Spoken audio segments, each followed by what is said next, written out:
మంచిర్యాల జిల్లా బెల్లంపల్లిలో తెలంగాణ గ్రామ పంచాయతీ ఉద్యోగ కార్మిక సంఘం సిఐటియు జేఏసీ ఆధ్వర్యంలో నిరవధిక సమ్మె చేపట్టారు.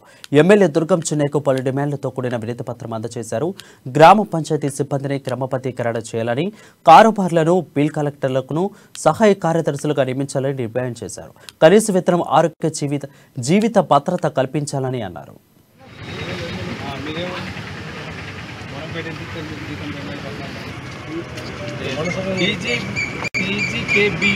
ఈరోజు గ్రామ పంచాయతీ ఉద్యోగ కార్మికులమంతా రాష్ట్ర జేఏసీ పిలుపు మేరకు మేము 6వ తారీఖు నుంచి నేటి వరకు 13వ రోజు వరకు మరి అన్ని మండల కార్యాలయాల ముందు సమ్మె చేస్తున్నాం.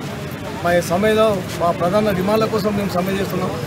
మరియు మా యొక్క ప్రధాన డిమాండ్ ఏంటంటే మరియు కనీస వేతనాలు ఇవ్వాలి, మరి 51 జీవోని రద్దు చేయాలి, మల్టీపర్పస్ విధానం ఏదైతుందో దాన్ని వెంటనే రద్దు చేయాలి, మరియు 60 జీవోని అమలు చేయాలి.